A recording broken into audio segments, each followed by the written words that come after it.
Here we go.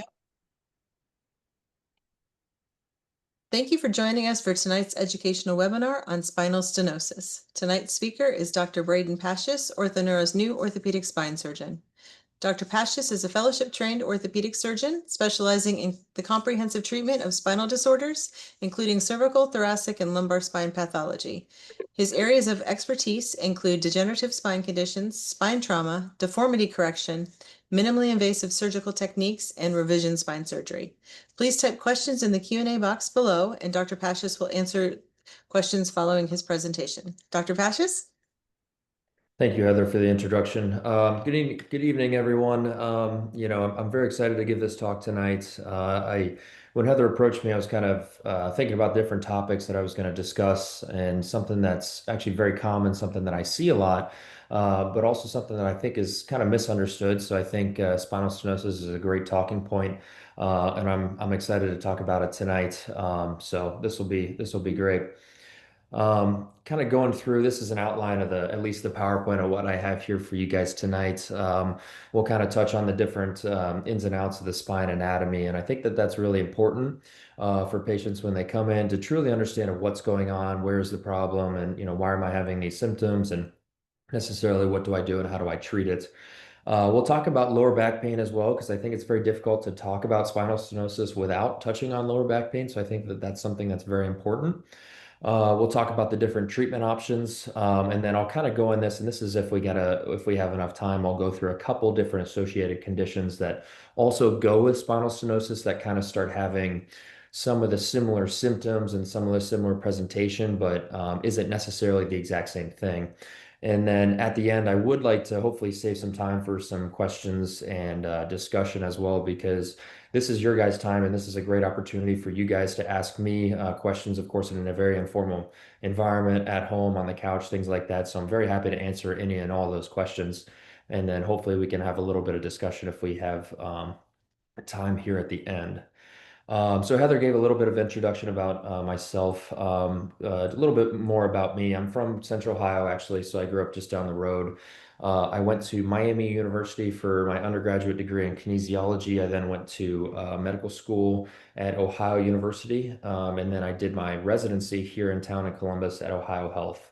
I did my complex spine surgery fellowship at the University of California, San Diego, which was a great opportunity to kind of see a different way of doing things, training on the West Coast, and in a very not only deformity heavy fellowship, but also that does a lot of minimally invasive surgery as well. So it was a great augment to my training that I had here at Ohio Health. So it was nice to bring in a whole new skill set that I'm excited to bring to you all here in Central Ohio. I don't know if Heather mentioned this, but I do see patients in Pickerington, New Albany, and Westerville here within the OrthoNeuro group. But let's see here. So, as I kind of mentioned and I alluded to, so when we talk about spinal stenosis, you've probably heard this term before. And before I explain exactly what it is, I think it's really important to talk about the anatomy that goes with this, just so you guys understand of necessarily what the problem is and what these symptoms and where they're coming from. So when we talk about the spine, the two main things that I like to break it down into is the vertebral column, which is basically the bones, and then the spinal cord, which is the nerves. So the vertebral column is basically this system of bones all the way from your neck down to your lower back and into your tailbone there. You've got 7 cervical vertebrae, you've got 12 thoracic vertebrae, you've got 5 lumbar vertebrae, and then you've got your sacrum and your coccyx. So the sacrum is that triangular shaped bone that attaches to the pelvis, and then the coccyx is that tailbone that you commonly refer to. So this talk, and at least what we're talking today, is with regards to spinal stenosis of the lumbar spine or the spinal stenosis of the lower back. Now, when people use the term stenosis, and I'll go through this and what that word actually means, you can have stenosis in the thoracic spine as well as in the cervical spine, but primarily, usually when we say spinal stenosis, most of the time we're alluding to the lumbar spine and the lower back. So when we talk about the spine and the importance of it, and of course it's extremely important. And what does it do? It supports and distributes the body weight. It does protect the spinal cord, which we'll talk about here in a second, which also protects the nerves. It allows for movement and flexibility. It provides a stable base for the head and the limbs, and of course it enables the body to maintain an erect posture when we're sitting up and standing up and ambulating. So I mentioned the vertebral column, which is the bones. On the other side of it is the actual spinal cord. So this is the nerves, the nervous structures. So when we talk about the spinal cord, this is a collection of nerves that pass through the vertebra to supply the arms, legs, and the other structures within the body. So the spinal cord is what provides the motor and the sensation or the ability to move and the ability to feel. And we kind of think of this like signaling pathways to and from the brain to the other parts of the body. So the spinal cord that branches down from the brain that comes down to the lower to the lower body, then branches into these nerve roots that go into our arms and our legs and our fingertips and our toes and things like that. So the way that I kind of like to describe this is the spinal cord is kind of like a highway where you've got signals that are going to and from the brain that then branch out into the organs, the fingertips, the toes. So if you think of the brain as basically the city, and then you've got signals that go from the brain that go then to the arms or to the legs that allow for movement. And then you've got signals coming from, the extremity or the arms and the feet that go back up to the brain. So it's kind of like a highway with signals going to and from. So most of the time, when folks come in with problems in their neck or problems in their back, oftentimes they start presenting with symptoms in their fingertips or their legs. So the topic of this, we talk about the lower back today and why patients are often come in with symptoms in their legs or symptoms in their feet. This is because this is the collection of nerves at the lower end of the spinal cord that forms what we call the lumbar plexus. And this is just a very fancy word for basically a collection of nerve roots within the lower back that form this coalition that then goes down into the legs. Now, the way to think about this is if you have a pathology or a compression or something going on in the lumbar plexus or the nerve roots within the spine that interferes with those signals that are going to and from down into the legs. So oftentimes when patients have problems in their back, they oftentimes present with symptoms in their legs. So what I see is a lot of times patients will come in and say, doc, I've got this cramping in the back of my legs, or I've got this numbness and tingling that shoots down into my foot.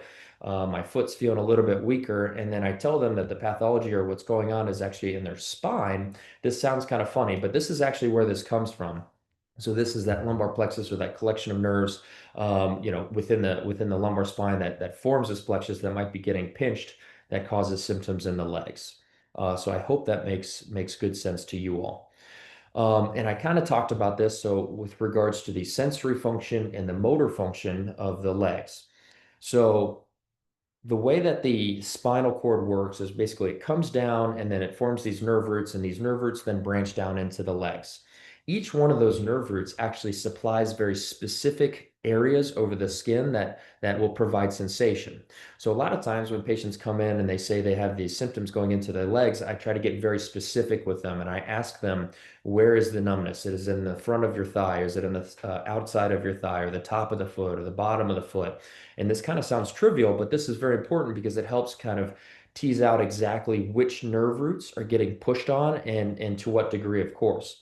And the same thing with the sensory function is also the motor function or the movement function. So if you think about all the different muscles in the legs that allow us to walk and do the things that we want to do on a daily basis, each of those muscles in the leg is actually corresponds to an innervation from specific nerve roots in the lower back. So when we have lower back problems, we often present with changes of sensation, so that sensory function, or we can also present with weakness or changes in motor function or ability to move in the legs. So that's kind of a common misconception that I like to explain to patients in the clinic, and I think it's very important for you all to understand. So on the other side of things, so when we talked about kind of the bones of the back, we just talked about the nerves of the back that run down there, and you can see on that diagram there on the top right, there's a couple other important structures. And the reason that I like to bring this up is because oftentimes when patients come in with lower back pain or leg symptoms, it's not always stenosis or it's not always related to one thing. It could be related to a couple of these other things. And those things are the intervertebral discs, which you can see here on this picture on the right, which is kind of like a shock absorber that I like to describe that as. It's like a little donut that sits in between the vertebral bodies there. You can also have a problem in the facet joints, which are basically these two small joints on either side of the spine at each level. And those can certainly wear out and get arthritis as well. And then, of course, we've got all these different muscles, tendons, and ligaments that you can see here on the bottom right that surround the spine, which much like any other injuries in your arms or legs, can certainly have strains or sprains that are related to those. So when talking about spinal stenosis, I think it's really important to at least touch on lower back pain. And I just have a couple slides on this because this is oftentimes, a lot of patients come in and that's why we get evaluated is because we start having these symptoms of lower back pain. And this is something that's extremely common. And we basically say, the statistic is lower back pain affects 50 to 80% of the population, which is huge. I mean, that's most of the lecture of the folks that are here on this webinar tonight. And then this is actually the second most common cause for a reason to visit to the doctor's office, and that's actually behind a upper respiratory infection. That's what that URI is. And it's the number one cause of disability adjusted life years in the US and Europe. So we see this as a major impact to folks and certainly something that we do want to be able to wrap our head around so we can treat these patients adequately. And the good news is, and what I really like to talk about when patients come into the office is that 90% of lower back pain does resolve within a year, which is a very favorable prognosis, which means that if it's going on, even if it's severe, and a lot of this will go away with time, especially with non-operative treatments. So when we talk about the different sources of lower back pain, so a lot of these folks will come in and they say, doc, I've got this lower back pain, and then I say, well, in the back of my mind is basically a list, and this isn't everything. This is just some of the common things that I see and I look for. But these are the different things that I try to go through and try to tease out to say, where is this pain coming from? And it could be any number of these. This isn't everything, as I mentioned, and it could be a couple things at the same time. So, as I mentioned earlier, it could be coming from the intervertebral discs or those shock absorbers that are in between the bones of the spine. It could be coming from the vertebral bodies itself. There's actually good literature and good studies that there's innervation to these vertebral bodies that are now causing that our patients are having pain from. The other is those facet joints or those small little joints on the back of the spine that do allow for motion. The other one is what we talk about, those myofascial structures like muscles, tendons, ligaments. So we talk about sprains and strains, things like that, patients picking up something heavy, things like that. This next one is neurologic compression. That means compression of the nerves, and that is the spinal stenosis. So that's basically what we're going to be talking about, and I'll get into that here in the next slide. The next one is what's called, what I like to call spinal instability. Now, instability could be certainly from a car accident or a trauma or anything like that, but it's also from a term that you guys will probably hear, what's called spondylolisthesis, which is just a fancy word for basically bones kind of slipping and sliding on top of one another. And that's usually from degenerative arthritis. And over time, the small joints in the back of the spine are not as strong as they used to. So we see a little bit of instability and slipping and sliding, which can be a source of pain for these patients. Another one is fracture, and not just fracture from like a high energy trauma or like car accidents or things like that. We certainly see compression fractures in some elderly, especially folks that are coughing or maybe fall or kind of plop down or sit down from a standing position. We can see fractures if the bones are very brittle. The next is infection. We can see infection in the spine. And then these are some of the other things that we'll talk about. You can, of course, have tumors or cancers, whether it be a primary spine cancer or cancer from other areas like breast or lung or things like that that could spread to the spine. Um, and then the last two things are things kind of more in the hip area that can often present with symptoms that are similar to lower back pain or spinal stenosis. And that's patients with hip arthritis as well as a sacroiliac joint dysfunction. So folks that come in that got bone-on-bone hip arthritis, a lot of times those folks can say, oh, no, I think my back's bothering me, but they kind of point to the inside of their hip as well and the outside of their hip. So a lot of times there's a little bit of crossover between folks with lower back pain as well as those with spinal stenosis. So when we talk about spinal stenosis, what does this word actually mean? So if we break down the word, the first word being steno and then the second word being osis. Steno is from the ancient Greek, basically literature. It says meaning of narrowing or closing. And then the second part of this is osis, which is a medical suffix that states that a condition of or an abnormal condition. So this would be, if we put it together, a abnormal condition of narrowing or closing. So if we talk about narrowing or closing, what are we referring to? We're referring to narrowing of the spinal canal. So within those vertebral bodies that we talked about where the spinal cord runs, if there's narrowing of that canal, we start to get pinching of the nerve roots, okay? So if we look at this a little bit further, so spinal stenosis, it's a degenerative spinal condition that's characterized by the narrowing of the spinal canal due to a variety of bony or soft tissue structures. Now, I listed a couple of these here, and this gets a little bit more into the semantics of it, but it could be from those joints in the back. It could be from some of that instability. It could be from herniated discs or bulging discs. It could be from the ligaments in the back of the spine that start to get a little bit thicker when our spine starts to collapse down with arthritis. And it could certainly be from small little cysts that form in the spine as well. So most commonly, when we have spinal stenosis, it usually occurs at the L4-5 level. So when we talked about the lumbar vertebrae, there's 5 different lumbar vertebrae. So between the lumbar 4 and the lumbar 5 vertebra is usually the most common spot for spinal stenosis, but oftentimes we can see it at any level and usually at a combination of multiple levels at the same time. So when we talk about what exactly is getting pushed on or what is narrowing, so this is the spinal canal that's actually getting narrowed. So within the spinal canal, we have these different nerve roots. So if you look at this bottom picture here on the right, and this is what a normal spinal canal looks like, and you see this little round area here, this is the collection of the nerve roots in the lumbar spine. So what happens when we've got arthritis of the back or these degenerative changes, what we'll get is this narrowing or this stenosis or this compression of these nerve roots. Now, when these nerve roots start to get pushed on, it can present as a variety of different symptoms. The first thing that we'll notice is it'll start to present with back pain.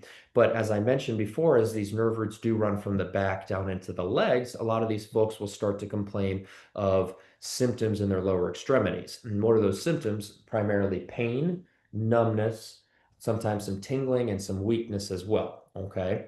When one nerve root, and this is important, I wanted to put a couple of these terms on there because I think this is very important for you to understand. So when one nerve root gets pushed on, we typically call that a radiculopathy. Okay, that's a very fancy term for one nerve root getting irritated, getting pushed on, that can cause weakness, numbness, tingling, or this pain that shoots down into the leg. That's on one hand. When we talk about a compression of the group of nerve roots, that symptomatology is a little bit different than just one nerve root at a time. So what you see here is this collection of nerve roots within this surrounding basically a sac, and we call it the thecal sac as this collection of nerve roots.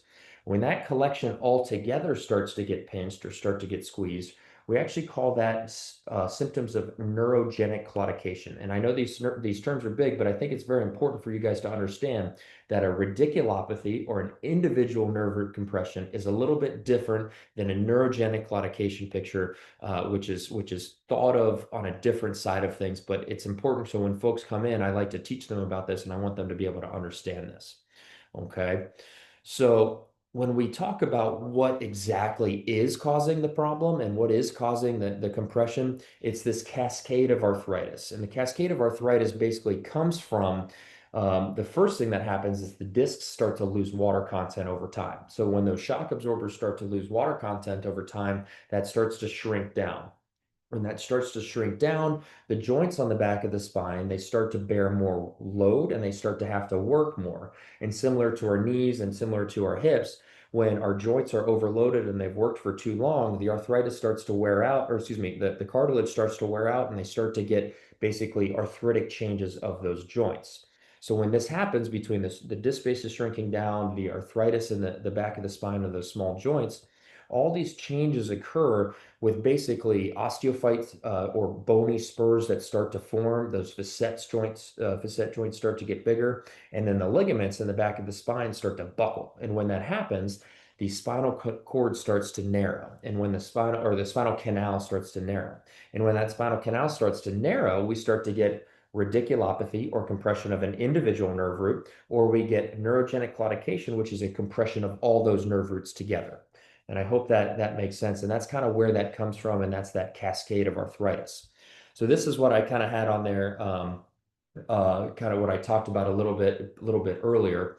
The picture on the top right is basically a vertebral body, and inside that bone and that canal there in the middle is where the spinal cord and the nerve roots run together. And all those nerve roots run from the brain all the way down the spine and into the legs.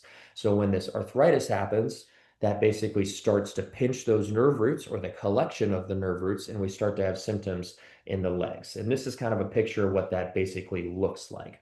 So in the picture on the left, you've got a picture of a normal spinal canal, and the picture on the right is basically a small spinal canal, or what we would call a stenotic or stenosis, or a narrowing of the spinal canal. And that could be from any number of those things that we talked about. Could be the arthritis, the disc bulging, those degenerative changes, but this is basically what's happening. So now that we've talked about the anatomy of essentially how the spinal cord, how it works and the different, vertebral bodies and the spinal column itself, we talked about the terminology and basically where this arthritis comes from and how we get the arthritis. The next thing is, and we want to talk about, is how does this typically present? And now everybody presents with things a little bit different, but this is some of the most common symptoms that I see when folks come in with spinal stenosis. So the first thing that we'll talk about is back pain, and we kind of touched on that a little bit. So folks come in, they have an aching pain. This could be worse with activity, oftentimes relief with rest. Could be worse on one side than the other.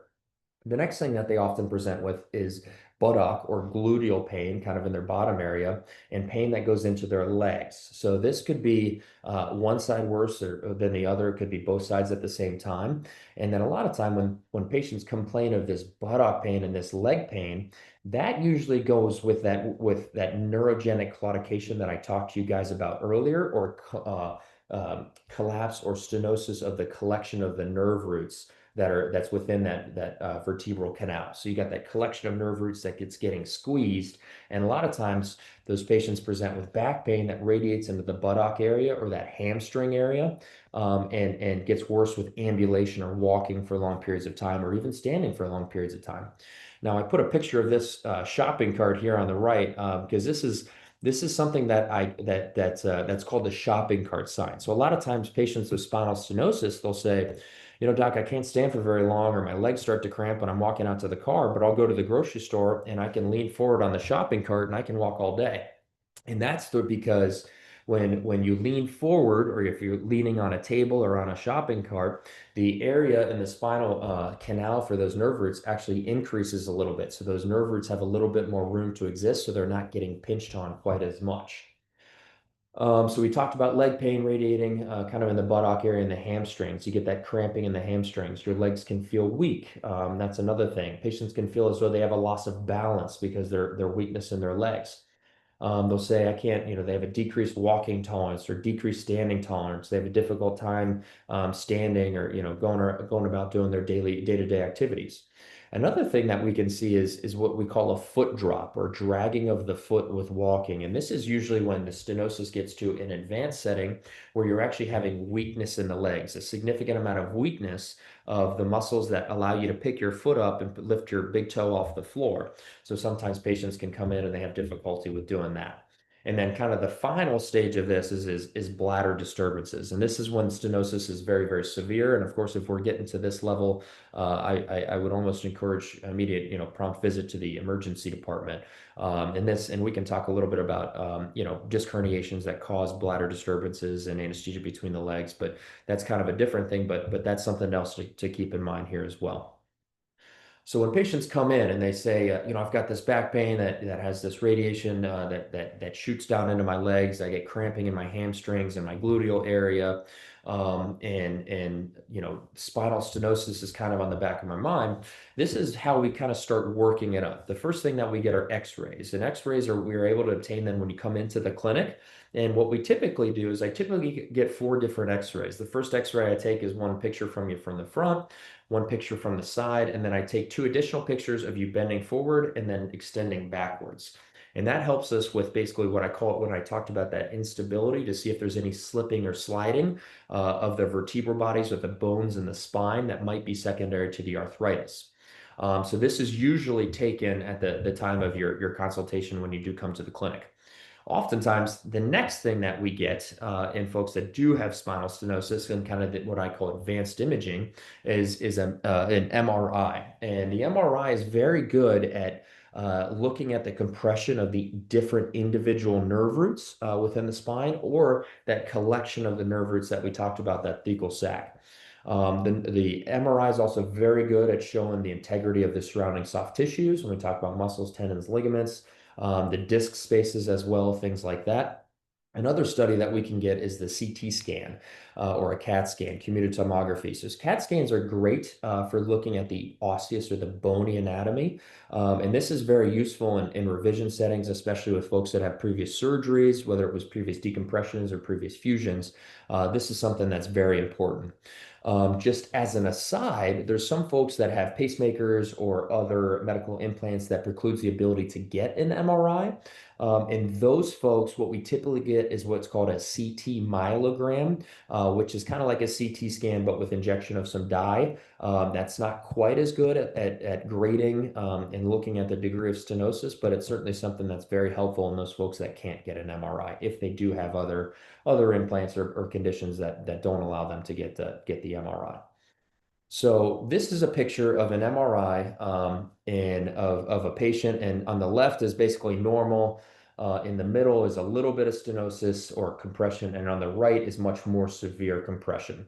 So if you look at this picture here on the left, this is the vertebral body here in the front, and then what you see is this white area here. This is that thecal sac, or that collection of the nerve roots that I was talking about earlier. And if you look real close, you can actually see these little black dots. And these little black dots are actually your nerve roots. So if you think about it, if this round area is where all your nerve roots exist in this sac, if there's compression or degenerative changes from arthritis, that area starts to narrow down. If you look at this picture in the middle, you can now see that this circle, or this area or this collection of nerve roots, is getting smaller. And that's from disc bulges pushing out here in the back, because you can see this here that you don't see quite as much over here. You see these joints in the back of the spine, or what we talked about, those facet joints in one of those first couple of slides, that are getting bigger, and they're starting to push on that group of nerve roots. You can see how it's not as big here, and it's getting bigger here, pushing on these nerve roots. So then if we look at this figure here on the far right, or figure C, you see this even getting worse, where this disc bulge is pushing back. You've got this big bulky joints here in the back on either side, and even the ligaments here on the back are buckling in as well. So instead of it being a big open area for these nerve roots to exist, we now have this small area where these nerve roots are starting to get compressed on. So that's basically the pathology, or where that's coming from, and what that looks like on an MRI. And that's what we typically get after folks come in the clinic. So we talked about spinal stenosis. Now we know the anatomy, we know where it's coming from, and we know what causes it. So the next step is how do we treat it? So the important thing that I want you guys to understand, that with regards to spinal stenosis by itself, it's almost always it's to be treated without surgery first. So when we talk about non-operative treatment, or treatment without surgery, there's a whole slew of different things that we offer to try to treat this. Now, the first thing that I always recommend is rest and activity modification. The second thing is management of lifestyle factors, whether or not we're changing our ergonomics, how we work, our activity level, if we have to lose some weight, if we have other medical conditions. The next thing that we can offer is topical pain relief, which is basically things that you put over the skin. And then there's oral pain relief, or pills that we take. And then there's injections, or epidural steroid injections. And we'll talk about those in a little bit. And the key thing here is non-surgical treatment, or treatment without surgery, is what we always try to treat these patients with. And I'll talk about surgery a little bit later on, but we always try to treat these for spinal stenosis without surgery. So I put a slide on here about changing in lifestyle factors, because I think this is very important. Folks that have spinal stenosis or arthritis in the back, do they have a lack of exercise? Do they have weak abdominal musculature? Oftentimes, obesity is seen. With obesity and heavier set individuals, this puts a lot more weight on the spine, which causes a lot more quicker changes of arthritis, and more likely to get those changes to cause compression of the nerves. Folks that are prolonged sitting. So often, we see truck drivers. So there was a good study that came out, and this is a picture there in the top right, that the most pressure that gets exerted on your lumbar discs is when we're sitting still and kind of leaning forward. And think about those shock absorbers in the spine that are getting pushed on. And that's kind of that body ergonomics that we see that. And of course, folks with heavy lifting or manual laborers jobs, things like that. And then this is, an interesting stat with lower back pain. There's actually a linked risk with smoking and the amount of cigarettes per day with lower back pain. So the mainstay of treatment for spinal stenosis and where I start first almost every time is basically starting with physical therapy. And the reason that we recommend physical therapy is because if you can strengthen the core muscles or the lumbar or the muscles around your muscles are more likely to bear the weight of the body and to get strained as opposed to those bony structures or those ligamentous structures that are showing arthritis in those joints in the back. So what I like to recommend this at, or I'd like to describe this as, is almost like an internal brace. So if you build up the core musculature of the spine, you build up this internal brace that takes the pressure off the other structures to kind of reduce that inflammation that might be occurring on those nerve roots to help get you to a lower level of inflammation for a better quality of life. Another thing that I also recommend is hamstring and quadriceps flexibility. And the reason I recommend that is because the muscles of the hamstrings and the muscles of the quads come up and they attach to the pelvis. And the pelvis can then get pulled because these muscles are so strong. And when the pelvis gets pulled, that can certainly cause back pain or changes in your posture of your back.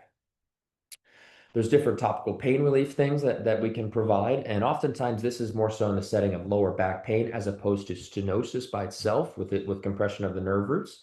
But there's certainly some things out there that we can try. And then we talk about oral pain relief. And the big thing on here is the non-steroidal anti-inflammatory medications. So in addition to physical therapy, the non-steroidal anti-inflammatory medications such as Advil, ibuprofen, uh, uh, Aleve, and other common medications like that, those are very helpful to reduce that level of inflammation that you have going on. The other things that we can offer aren't necessarily quite as useful, but in folks that can't have surgery or still wanted to try something else prior to getting an operation, there's different things that we can certainly try. And here's just kind of a kind of list of a couple of those things. In addition to physical therapy and anti-inflammatory medications, the next thing that I recommend is what's called an injection. And these injections, there's various different types of injections. And I kind of put those up there. And the most common one that I would recommend for spinal stenosis is what's called an epidural steroid injection. That basically means an injection or putting a corticosteroid within the epidural space. And the epidural space is just an area around that cluster of nerves that we talked about. Now, there's various different types of epidural steroid injections, and I'm not going to go into each of these during this presentation, but the important thing that I kind of want to demonstrate is there's different ones that might work for different areas. So just because maybe if one didn't work, possibly trying a different type might work for you. And that's certainly something that we can keep in the back of our mind. I put a slide on this regarding bracing. And the reason I put this on there is because a lot of patients come in and they say, well, doc, can't I just wear a back brace? Isn't that going to help me with my, core stability? And isn't that going to take the inflammation off my joints? It's actually not. And there's been no recommendation for or against the use of these lumbar supports for acute or chronic non-specific low back pain, and especially so in patients that do have spinal stenosis. So I typically do not recommend bracing from a typical just a lower back pain standpoint or patients with spinal stenosis. That's a question that I often get. There's other modalities, treatment modalities that we can also consider for folks that are trying to avoid surgery or not surgical candidates. And here's just kind of a list of those things so you guys can see those. So we talked about the different treatment options regarding spinal stenosis to avoid surgery. And we always try to treat those folks without surgery. And the mainstay, the three that I most commonly recommend, and I always start with, was that physical therapy to work on the core stability, the anti-inflammatory medications, so like Advil, naproxen, ibuprofen, Motrin, and then those epidural steroid injections as well. So if those things don't work, or if you've got progressive weakness, then we start to think, oh, maybe we should be looking at surgery. Now, this is a very busy slide, but some of this is very important. So when we talk about who is starting to consider surgery and who should be thinking about surgery, what I typically say is those folks that have had persistent pain for roughly 3 or 6 months at least, that have failed to improve with non-operative management. And those non-operative management are the things that I just mentioned, the anti-inflammatory medications, the physical therapy, as well as those epidural steroid injections. As an aside, there is a subset of these folks that may benefit from bypassing some of those non-operative treatments. And this is usually if their stenosis is more severe. So this is when I put these folks into kind of this category of a progressive neurologic deficit or a worsening nerve root pathology or compression. So if patients come in with a florid weakness, if they've got weakness in their legs that's getting worse progressively and they noticeably are getting weaker and weaker, that's something that we don't necessarily want to wait on 3 to 6 months because it's showing that it's progressing in a severe manner in the wrong direction. And then the other thing, and I kind of alluded to this a little bit earlier, and it's not necessarily a topic of this discussion tonight, but of patients that have bowel or bladder changes due to neurologic compression. So folks come in and they've got bowel or bladder changes, if they have difficulty sensing their bladder filling, or if they can't empty their bladder fully, this kind of raises our suspicion and suggests that we're probably looking towards a surgical intervention. Okay. Um, and I wanted to put a surgical study on there, kind of when we talk about evidence-based medicine and why we treat patients the way that we do. The reason we do it is because of what the medical literature has taught us and what we've learned from in the past. So this is a great landmark article that came out in 2008 that showed that patients had an improved outcomes with surgery compared to non-operative treatment. So this was a surgery cohort compared to a non-surgery cohort. And what we see is these folks with spinal stenosis actually do very well after surgery. And this is after the folks did try and they failed those non-operative management modalities. So when we say who needs surgery or who should be thinking about getting surgery, then we say what exactly is the surgery? And if we think about the surgery bare bone, as we kind of boil it down, it all comes down to basically a decompression. So we talked about those nerve roots getting squished on. So the next thing is how do we take the pressure off those nerve roots? So what we do in the procedure is what's called a laminectomy. So you hear this term or a lammy or a laminectomy. In the simplest form, it basically takes the pressure off those nerve roots. So if you look at this picture here on the top right, this is the spine kind of opened up here. These are the bones in the back of the spine. And you can see is this window that was made in the bone to open up the area for the nerve roots on the middle here. And you can see that here on this picture on the top right, where this window was opened up, where that collection of nerve roots that we talked about that were getting pinched is no longer getting pinched. So now it's open. And here's another picture of that here in the bottom right. So that term laminectomy is a decompression, but this basically means a removal or an excision of the bony plate in the back of the spine to open up the space for those nerves.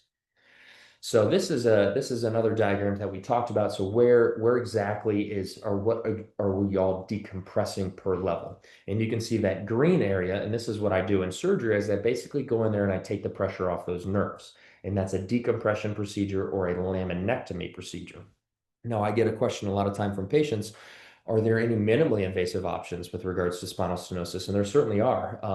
And the minimally invasive option that I do and I offer is what's called a hemilaminotomy. And this is just a different word for making a small window in the bone through usually a 14 mm tube where we basically go down there, make a small window in the bone. And then what I do is I move kind of the nerve roots out of the way, or I remove any offending joint or arthritis or any overlying ligament to kind of free up those nerve roots to allow to allow them more space so they're no longer getting compressed. And this is a picture here on the top left of that window in the bone that you can see there. And then these are the tubes that I kind of mentioned, where you basically go through a series of dilating telescoping tubes where you open things up, and I use a microscope, and this is a picture of the microscope here on the top right, that I look through this tube. I make a small window in the bone that you can see here, and this is that window in the bone in this diagram here. And then I then take out the ligaments or the joints or parts of the joints that are compressing the collection of the nerves in the spine.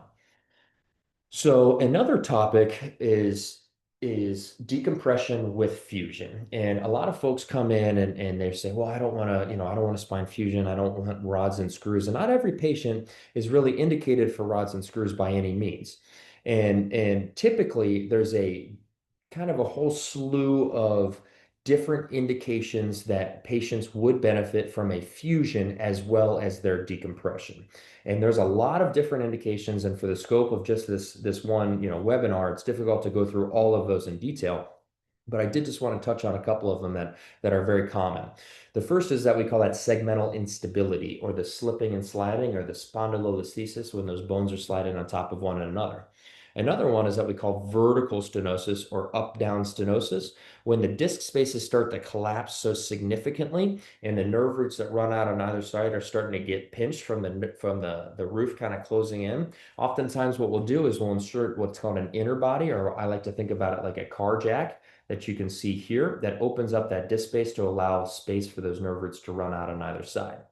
Another one is what we say is iatrogenic instability, or basically if I have to go in there and I have to take off so much bone or so much stenosis and arthritis that the spine is now unstable, I would then recommend a fusion with that as well. And then lastly, and this is kind of a whole different subtopic, but a spinal deformity. So patients that come in with scoliosis, or a term called kyphosis, which basically means they're falling forward. Oftentimes those are indicated in a deformity setting where we're going to offer a fusion with the decompression. Okay. So that's most of the treatment as far as the non-operative treatments, the operative treatments, and not only the operative treatments, but the open treatments, the minimally invasive treatment, as well as some of the folks that may benefit from a fusion procedure or those rods and the screws. I did just want to put a couple slides on here as far as some of the associated conditions that some folks may present with that is very similar to spinal stenosis that isn't exactly the same or treated the exact same. And those two are spondylolisthesis, or slipping and sliding of the vertebra, or herniated discs. Okay. And I realize this isn't going to be as extensive as the talk on the spinal stenosis, but I just wanted to kind of put this in here as an aside so you guys hear some of these terms and you can look up some of these on your own time so you're familiar with this. So when we talk about spondylolisthesis, which is that first one here on the left, listhesis basically is ancient Greek. It means to slip, to slide. So it's basically instability, or those bones kind of toppling on one another. And this is from various different reasons. It can come from various different things. The most common reasons that we see them are from arthritis or from fracture or a break in the bone. Now, oftentimes we'll see this in arthritis, and what you can see here, if you look at this picture, what you'll notice is this lumbar 4 vertebrae is a little bit forward, or it's slipped forward on this lumbar 5 vertebra. And you can see the back of this one here and the back one of this one here. And that occurs from arthritis in the joints of the back of the spine. They're no longer strong enough to hold these things together, that this one starts to drift forward on another. And as you can imagine, when this starts to drift forward on the other, you can start to get pinching of those nerve roots that we were talking about on those earlier slides. The other thing that can cause it is a fracture, or what we call a isthmic spondylolisthesis, which is just a fracture of this bone in the back. And as you can imagine, if the Cheerio breaks in the back, this half of the Cheerio, that front part, is going to start sliding forward, similar to how it did in this one. So you can see here, we talked about that on the x-ray, but here on the MRI, you see this bone slipping forward on that bone here. And then what you'll see is these nerve roots that we talked about earlier start to get compressed in a similar fashion to the spinal stenosis. So spondylolisthesis can cause spinal stenosis, but it's from instability or one of the bones slipping forward on top of the other one. Okay. So, um, how we typically try to treat this is with non-operative management first as well. So I always kind of start with physical therapy to work on the core stability. We work on the hamstring stretching, anti-inflammatory medications as well to shut down the inflammation. And then we can also try different types of injections. We can do these transforaminal injections to put the steroid right where that pathology is, or the compression is. So if that doesn't work and patients continue to have pain, numbness, weakness, or tingling that failed these non-operative modalities, or if they've got a progressive motor deficit, or if they've got weakness or that drop foot that we talked about that's getting worse, that's something that we do recommend surgery for. And the surgery for, in this case, is the decompression with the fusion. And the fusion is kind of what I talked about earlier, is because of this instability or one slipping forward on the other. And that's something that we recommend there. Okay. And I put a little dot on this, and this is that cauda equina syndrome that a lot of patients will hear about, but this is a severe compression of that thecal sac or the collection of nerves, which is a surgical emergency when patients start to have anesthesia or trouble sensing the inguinal area or the area between their thighs, or if they've got trouble holding their bladder, if they can't sense their bladder filling, or if they can't empty it fully.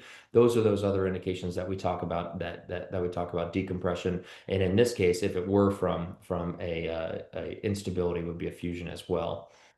The last thing that I'll touch on is the herniated discs, and this is that other associated pathology that a lot of patients come in and can cause stenosis. So a herniated disc is basically just means the jelly within the donut of the disc of that shock absorber pushes out. It can push on these nerve roots, and when it pushes on this nerve root, we start to call that radiculopathy, like I talked about it before.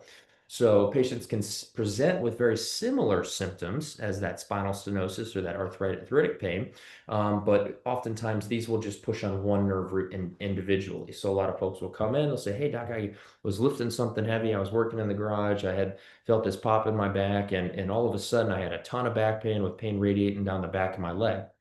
Now, oftentimes we can kind of pinpoint which nerve root that's pushing on based on the sensory exam that we talked about, as well as the muscle exam that we talked about earlier as well. So when this disc herniation pushes on a nerve root, that's that radiculopathy that we talked about. But if it pushes on that collection of nerves, then we can get this neurogenic claudication as well, or that cramping in the hamstrings, cramping in the gluteal areas, with decreased ability to stand for long periods of time or decreased ability to walk for long periods of time. So, with disc herniations, similar to spinal stenosis, we try to treat these without surgery. If folks don't have that progressive neurologic deficit, or if they don't have very weak, a weak leg that's getting worse, this is something that we try to treat with anti-inflammatory medications, physical therapy, injections, oral steroids, so a Medrol dose pack, as well as muscle relaxants, are something that can help that are very helpful with this as well. And what I like to describe to patients is when this disc herniates, or when you get this disc that pushes out and is pushing on the nerve, I like to describe it as a grape that's herniated, and a grape is pushed out and the grape is pushing on your nerve root. Over time, that grape starts to turn into a raisin. So your body kind of starts to resorb it and make it smaller and smaller. And oftentimes that grape gets small enough, or that raisin gets small enough, that you don't notice it anymore. You have this flare of pain that goes down the leg, but it'll go away. And it's small enough that the inflammation reduces enough, and it's no longer causing any numbness, weakness, or tingling that's going down into the leg. So that's something that is common. So I like to say that a grape can turn into a raisin over time. So time is usually on our side. We try to rest it. We do physical therapy to work on core stability. We take anti-inflammatory medications, those muscle relaxants and steroids. And then, of course, we can do those epidural steroid injections as well. On the bottom right here, you can see two pictures of a lumbar MRI. And this is that disc herniation that we were kind of talking about. And as you can imagine, a disc herniation that shoots out in the back there is going to cause pushing on those nerve roots. And as we know that we talked about earlier, is going to cause symptoms of that pain, numbness, or tingling that shoots down into the leg. So, kind of lastly here, the treatment options that we have if those patients fail non-operative treatment, or if they've got that progressive deficit, if their foot's getting weaker and weaker, and they notice that it's not moving in the right direction and it's getting weaker, there's a surgery that we offer, and it's very similar to the surgery that I was talking about earlier for spinal stenosis. You can do a laminectomy or a laminotomy. Now, the next thing on top of the decompression that we were talking about, where we unroof that area so there's enough room for those nerves to kind of exist. What we'll do is then move the nerve roots out of the way, and then we pluck out that piece of disc that's pushing on the nerve roots. Okay. And there are minimally invasive options that go with this, using those tubes that I discussed earlier with the microscope. There's good studies that say that there's less blood loss with this and shorter hospital stay, so patients get up and moving quicker. And the folks that we consider doing this in are those folks that have persistent and disabling pain lasting longer than 6 weeks, that have failed non-operative management. So the physical therapy, the injections, and the anti-inflammatory medications. And then, of course, those that have a progressive or significant weakness. And then lastly, that cauda equina syndrome, or the compression of that collection of nerve roots, where you have bowel and bladder dysfunction, or numbness between the legs, or flaccid paralysis of to both legs. So I wanted to kind of touch on those two extra topics of the spondylolisthesis, or the slipping and sliding of the bones, as well as the disc herniations, because a lot of times there's a little bit of crossover with the folks that come in with lower back pain or radiation of the symptoms to the legs. So that was something that I wanted to at least touch on and clear up some things, so you guys are all aware of that. But at this point, I want to do is what I kind of want to open up to some questions, and hopefully Heather can help us out with this, because this is kind of your guys' time, and I save 10 minutes here at the end. If you guys have any questions, I'd be happy to answer any of those, and help you any way that I can here. Okay, our first question, good discussion. I have severe pain in from upper thigh crease to top of hips, 360 degrees around. I get up 6 to 8 times a night to urinate, which is new. I have swelling in my feet, pain in my heel like a nail is going into it. Had 1 shot of cortisone and getting lateral shots this week. First shot didn't help, hoping next time will. Is the urination and swelling unusual? I am 71 years old. So this is a great question. And of course, this is difficult for me to see or to answer without seeing you in person and seeing your MRI and seeing your images. But what I do think is going on, there's probably a couple things there.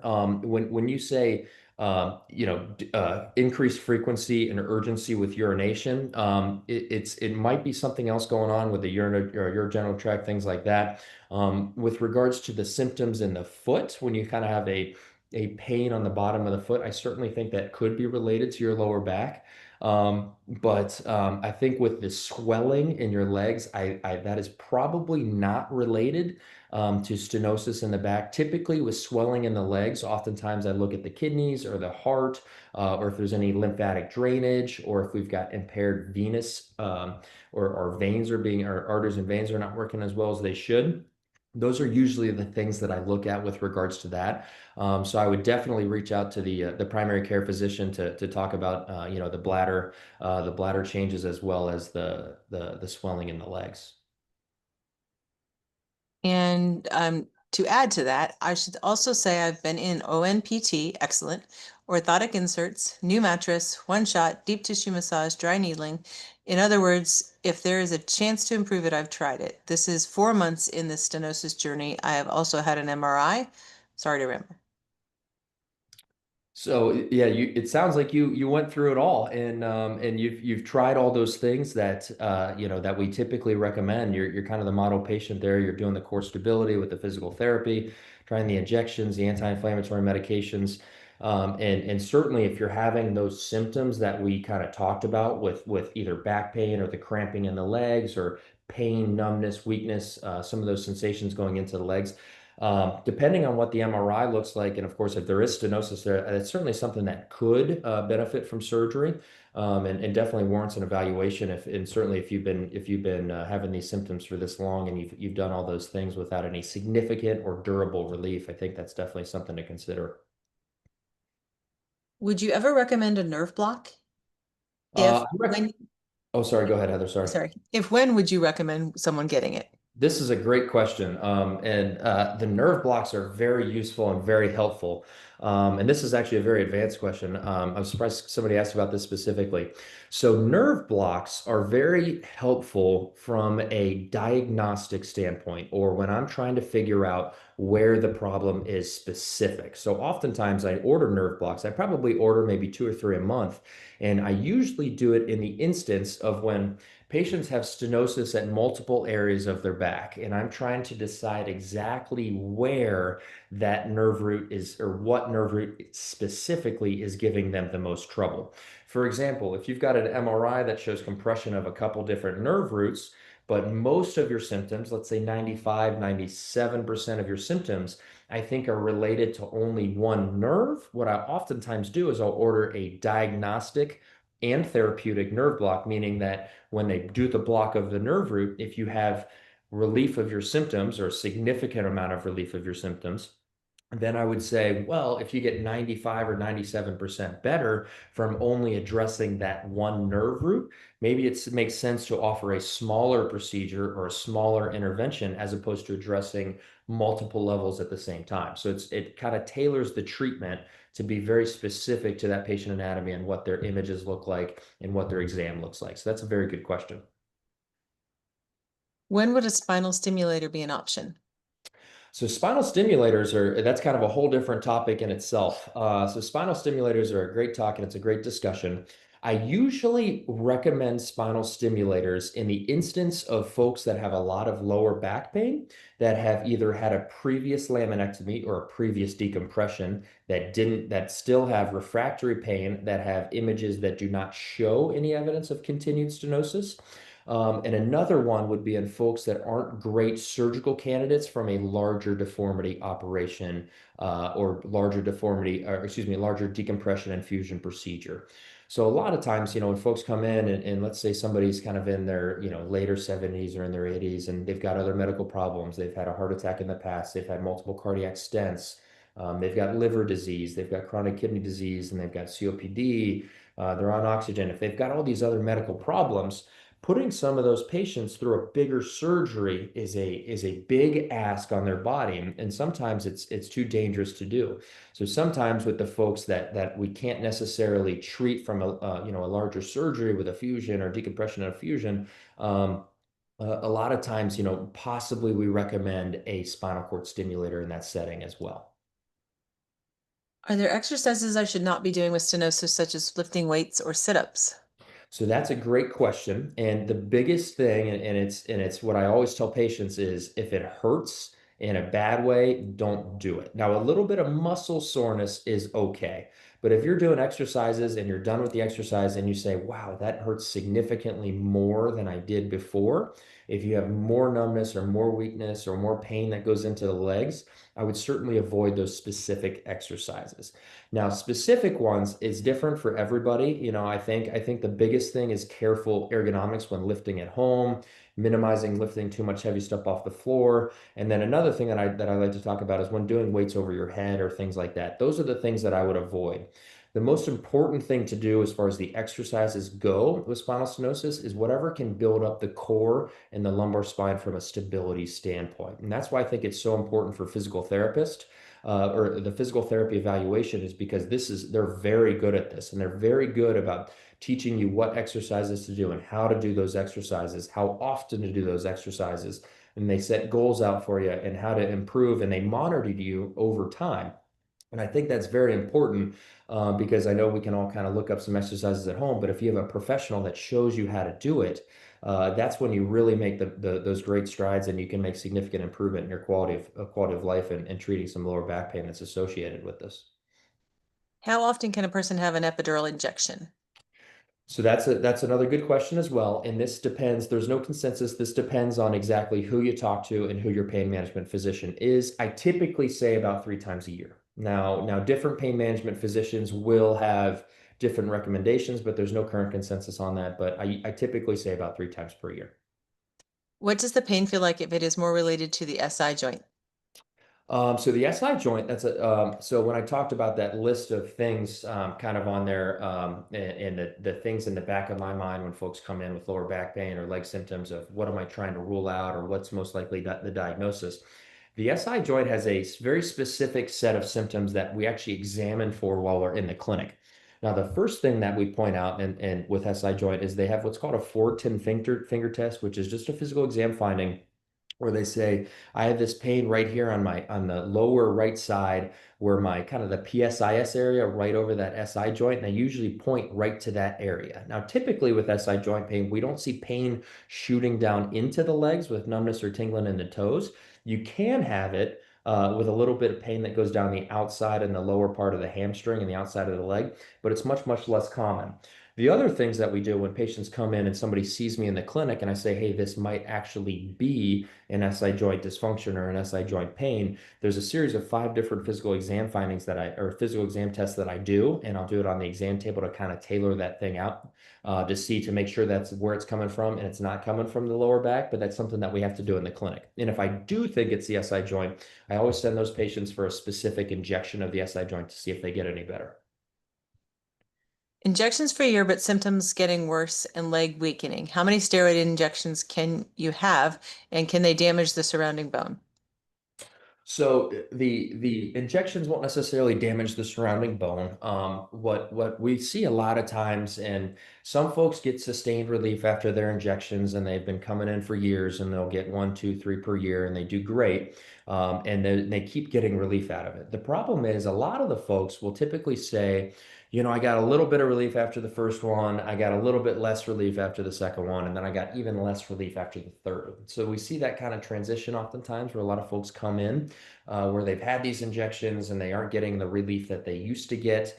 They've tried physical therapy and they're just not improving. And that's typically when we get to that point, I usually don't offer additional injections if the gain is not great for them, if they're not improving, much more than that. So I typically don't try to do more than that. I think if you've done more than two or three, I think that's great. You've given that a try, but if you're not getting any relief after your third injection, I probably wouldn't offer, suggest getting another one. And I'd probably start looking at other modalities or other treatment options from that point. My husband had a laminectomy about 6 weeks ago because of sudden onset of leg paralysis. Now he has occasional severe pain in the legs and recently has been unable to empty bladder. So that's a difficult question to answer without seeing his MRI and of course knowing what the surgery was originally and why what the surgery was done for originally.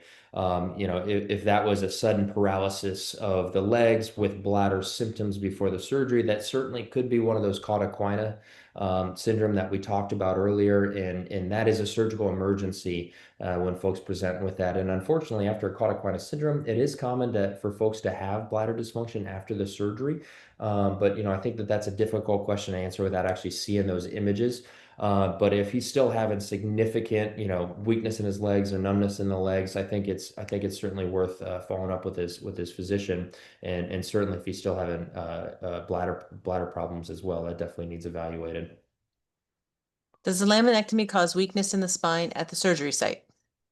That's an excellent question. A laminectomy by itself does not cause weakness in the spine because you're decompressing only enough to allow freedom of the nerve roots and that collection of nerve roots, but you're not destabilizing the spine, if that makes sense. So there's no instability there. We leave enough of the joints on either side so that there's still motion and there's still ability for the body to move there without causing any instability. Now, with that, when we talk about taking off bone on the back of the spine, we do have to take down a little bit of muscle. And the nice thing is, a lot of these minimally invasive techniques that we do and we offer, there's a lot less muscle dissection or muscle stripping. It's more of a muscle sparing procedure. So it's less likely to make the spine weaker. Now, certainly if we are taking off bone, you do take off a little bit of muscle as well, but there's so many muscles in that paraspinal musculature that you don't necessarily have any weakness. You'll still be able to do all the activities that you want to do per se. It's not as if the spine's getting weaker. I have a herniated disc at C6-7 and some stenosis. However, I also feel like my sciatic nerve is trying to pinch as well. Can my herniated disc in my neck affect my sciatica? So the herniated disc in the neck rarely affects a sciatica type picture in the legs. Now, that comes with kind of a caveat because a lot of times when patients have a herniated disc in their neck, they start to present with symptoms of what we call myelopathy. And that's kind of a whole different discussion by itself. But myelopathy is basically compression of the spinal cord higher up, either in the neck or the thoracic spine. When myelopathy occurs, folks will have weakness in their legs, and that usually will be bilateral or on both sides. It can cause symptoms on one side, and I've actually seen that before. It's definitely more rare, but it's certainly possible. If if the neck MRI shows a disc herniation, and causing basically compression of either the spinal cord or the nerve roots, and a back MRI or lumbar MRI was done without any stenosis or any pressing, it's certainly possible that those symptoms are related. But we don't typically see that every time by any means. How long does the epidural steroid injection typically effective? So they can last from anywhere from a couple minutes to 6 months to years to a lifetime. So some folks will get a couple weeks out of it. Some folks will get a couple months. Some folks will say, man, that lasted for a year. And then we do have some folks, unfortunately, that come in and they'll say, I didn't get a lot of relief from that. So it might be worth trying a different spot or might not have worked for them. So some folks do get a long relief. Some do not get quite as long of a relief. I'd say on average, a couple weeks to months is probably what I see the most of the time. 6 weeks ago, while in the hospital for unrelated reasons, I awoke unable to move. There was a quick diagnosis of stenosis and I was given a laminectomy. Since then, I utterly unable to move, and I have intermittent horrific pain, a 9, which lasts 30 to 60 seconds and occurs every few minutes to every hour or so. They say there is nothing they can do. Your thoughts? Um, that's difficult to answer because it's unable to move both arms and legs at the same time. There might be something else going on. With stenosis, if it's caught early and if there was a disc herniation or something that was pushing on the nerve roots, we typically expect a recovery, but the recovery sometimes takes a long time. Now, when I talk about the different things that patients have for before surgery, so pain, weakness, and numbness, pain is usually the first thing to go away. The weakness is what's next, and then the numbness can take a long time, and sometimes the numbness doesn't always come back. But I certainly, would hope that you got stronger after the surgery, and that's why physicians do the surgeries because we want to get you stronger or prevent you from getting weaker. So I definitely think that's something that warrants an evaluation and taking a look at. I am 62. I'm diagnosed with severe spinal stenosis. I had a decompression surgery in 2018, having problems getting bowels out, and I had epidurals in the past 6 months. Legs lock up, neck and arm use sometimes difficult. Need help. So that's certainly something. This sounds like a patient that I see very frequently that comes in. They've had a previous decompression. They've got these symptoms in their arms or their legs. They've tried epidural injections, and that's certainly something that we can help with. And certainly, depending on what those images look like and what the MRI looks like, and if there's compression or if there's stenosis that correlates with those nerve roots, on your symptoms and on your physical examination, how you present, that's certainly something that we can fix. So that would be a great thing to get evaluated for. Had surgery a year ago with Dr. Shagari. Had numbness in feet before surgery and still have numbness. I have 2 rods and 10 screws in my back. Will this numbness ever go away? So that's a good question. So when we talked about those symptoms that were present before surgery, and this is what I usually counsel patients on. So between the pain, the weakness, and the numbness, the pain goes away the quickest. The weakness is what's next, usually, and then the numbness is last. I typically tell patients it can take up to 18 months to get the recovery as far as the numbness goes. I think, and Dr. Shigeri is an excellent surgeon. He's a very good surgeon, and I used to work actually trained under him. He's a very good surgeon. But I think you're not fully recovered, and usually what I counsel patients on is once we get to that 18-month point, it is then we start to say, are we going to get any more improvement, or are we is this kind of the where we're going to be at kind of going forward? But I certainly think that you're not out of the woods, and I think there is certainly room for improvement, and hopefully we get a little bit more back. I'm 49 and have dealt with degenerative disc disease since November of 2022. I've had PT, deep tissue massage, weekly decompression, shots, ablations, NSAIDs, pain meds, muscle relaxers. It's been a roller coaster. Recently, the pain and spasms are now occurring in my hips as well as incontinence issues.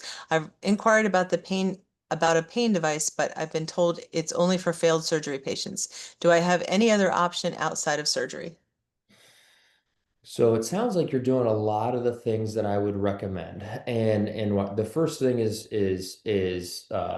physical therapy. Then we talk about those injections. The pain device, I imagine you're talking about a spinal cord stimulator. There's I'm sure there's other pain devices out there, but it sounds like the spinal cord stimulator is probably what you're referring to. And I think that that's a decent consideration. But as I mentioned earlier, I typically don't look at those pain devices until I've got MRIs or I've got images that say the nerve roots aren't getting pushed on in a way that I know that I can help and improve your symptoms. Or in folks that have previously had those decompressions that still have a lot of back pain, that might be an instance where you can consider that. But those slides that I mentioned earlier, those are a lot of other modalities that are worth trying. And certainly if you're not a surgical candidate, or if the images or if your MRI doesn't correlate with the symptoms that you're having, there's plenty of other things out there. So there's always another door to open and another thing to try. And we'd be happy to discuss any of that with anybody that wants to come in. So January 2025, I had a hemilaminectomy, medial facetectomy, foraminotomy with excision of a herniated disc in the right L4, L5, and S1. I had foot slap. How long should it take for the nerves to heal? So I think if the foot slap is in kind of that foot drop that we talked about. So typically if it was present before surgery, so if there was weakness before the surgery, that can take a long time to come back because if those muscles were weak and you were already having trouble dorsiflexion or moving that foot up, that can take a long time to come back. And I think we're kind of looking at that 18-month area as far as the recovery phase of as far as how far out should we be thinking if and how much more room for improvement do we have. I would probably give it that 18-month window and see how much can we improve and how much can we how much better are we going to get after surgery. That's probably what I would probably look at that point. How do you discover if hip arthritis is the cause of the pain? So that's a great question, and we see this all the time. And a lot of the colleagues at OrthoNeuro, the hip surgeons, we send patients kind of back and forth because it's like we want to rule out and treat the patients the best, whether or not it's their hip or whether or not it's their spine. So the most important thing that I ask, other than imaging, so we can take hip X-rays and we can do lumbar X-rays and lumbar MRIs. What I typically and I think about when patients come in and they say, Doc, I've got hip pain, and if they point to their hip in the front of their, in their front of their hip, and they kind of point right to the front, to me, that's usually a hip arthritis problem and not the back problem. Now, we certainly see hip pain coming from the back that radiates from higher up, the higher nerve roots in the spine. So at the L3 level or the L2 level, you can have pain that radiates into the front of the hip. So we certainly see a lot of crossover with that. But if folks come in and they say, I've got hip pain, and they kind of point to the front, that usually makes me at least think, rule out a hip pathology or rule out hip arthritis.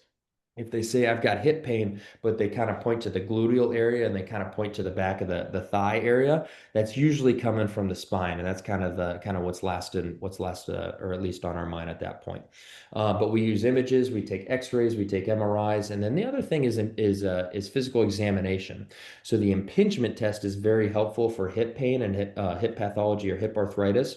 And what I do is I usually just have them sit on the bed and I internally rotate their hip. And if I internally rotate them and they will kind of want to jump off the bed because it causes a lot of pain, that usually suggests that the patients have hip arthritis and they should at least be seen by the hip surgeon to see if they can get some help from them. Damaged nerves recover after surgery. I'm not a diabetic. Damaged nerves do recover after surgery. Absolutely. It can take some time. And that's important. When we talk about diabetics or smokers or things that do have pre-existing medical conditions that might inhibit that healing, that might take a little bit longer, but it does take some time. So nerves are very particular. They're very finicky, and damaged nerves do come back, but it takes some time. Are you taking new patients? I certainly am. Be happy to see any of you folks, and hopefully you guys got a lot out of this tonight. So, yeah, I'd be happy to see anybody. I have had it all. PT, epidurals, ablations times three, and a back surgery, A-lift. And my lower back pain is constant, along with tingling and cold in my lower right leg. No numbness or pain though. I even take gabapentin. What next? What can help? So I think at this point, I would what I like to say is kind of restart the clock. And it sounds like you've done some of those things, the anti-inflammatory medications, the physical therapy or injections, things like that. I think it would be certainly valuable to get an MRI, and the MRI would tell us, are there nerve roots still getting pushed on? And the other thing that I would probably get in that instance as well is one of those CT scans or those CAT scans, because that really shows the bony anatomy from that previous surgery, kind of like I talked about earlier, which is great. That is very useful for when patients come in the clinic to kind of tailor out their pathology and see what's bothering them. I'm 88 and have suffered with lower back pain for several years. I've had an MRI. I can't stand or walk for extended periods. I operate with a daily pain pill, oxyhydrocodone, which gets me through till 8 hours. Ortho office said my only option is rods in my back, and I'm still active, drive every day, and mow my lawn. Yeah, that sounds like you're very active. And again, and this is kind of tough to offer exactly the treatment recommendations when I can't see the MRIs and the images, and of course see you in office and see how your nerve roots are doing. But there's other options, when we talk about it, it's difficult to say whether or not you benefit best from a fusion or benefit best from a decompression alone. But there's certainly minimally invasive techniques that might be more beneficial. Because, when we look at patients, let's say in their 80s, and you're probably not biologically an 80 something year old, you're probably, you're busy, you're doing all these things that you want to do, you're working, you're driving, you're doing these things. But some of those bigger surgeries are really tough to recover from. So when we talk about larger surgeries, large deformity surgeries, and if it is indicated, it's sometimes tougher to do in those octogenarians and some of those older folks. But there's certainly other smaller things, that are out there and may be beneficial depending on what the images and the MRI and the X-rays look like. But myself or any of the partners would be happy to go through that stuff with you. Do prolonged steroid injections cause bone damage? So prolonged steroid injections, not necessarily. Now, prolonged oral steroids will. So when we talk about prednisone or Medrol dose packs or folks that take steroids chronically, unfortunately, one of the side effects that go with that is osteoporosis or will actually thin down the bones. So that is something to keep in mind. Now, unless you're getting injections at a high rate for years and years on end, it's less likely to be systemically active. But certainly a very good question. How long is the recovery for the pins and screws procedure? So it depends on what the procedure is, and which levels and how many levels. Now, if we typically say a lumbar fusion procedure, so if we kind of talk in a hypothetical scenario, somebody comes in with some of that listhesis or that slipping and sliding, and they've got stenosis with back pain radiating to the legs, and let's say we offer them a fusion. Typically, those fusions, typically the fusions, the folks will spend a day or two in the hospital. We get them up and working with physical therapy that same day. We want to get them up. We want to get them moving. Usually stick around in the hospital for a day or two. Once they get out of the hospital, I like to keep them in a brace to kind of stabilize things. I encourage them to get up, walk in, do the things that they want to do on a day-to-day basis. The biggest thing that I just restrict them on is bending and lifting. So I want them to be very careful when they're doing things at home, putting their shoes on, getting in and out of the car, things like that, because I kind of want them to baby it for a little bit. So I typically see patients at 4 weeks. I'll then see them at 3 months, and then I see them again at 6 months. And these are important time frames, because at 3 months is typically when I start the patients on physical therapy. So I like to have them heal up from the surgery and then have them get into physical therapy to start building up that core musculature again, because it will start to atrophy as you're kind of taking it easy and you're kind of babying it because you're minimizing your bending and lifting. And then at 6 months, that's usually when I lift all the restrictions and I say, you guys, you can kind of do the things that you want to do within reason. But that's kind of the recovery phase. But everybody kind of defines recovery as a different thing. So those are some of those important time points that we kind of talk about. So. Is it fair to ask a surgeon what his success ratio is before going under the knife? That's certainly that's yeah, and I think all physicians should be they're upfront and honest with their patients when they come in. But there's a lot of great spine surgeons in town, and I think that's okay to talk to them about certainly. How long should it take for nerves to heal after an L4-5, L5-S1 hemilaminotomy?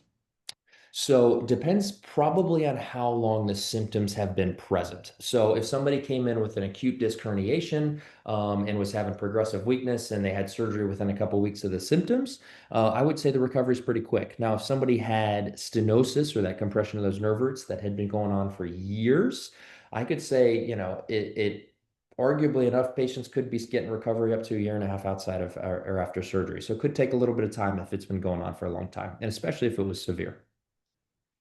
And our final question of the evening. Thank you for this webinar. I have two hip surgeries, labral tears, a neck fusion that didn't work, and a new diagnostic of changes of multiple vertebrae in my neck.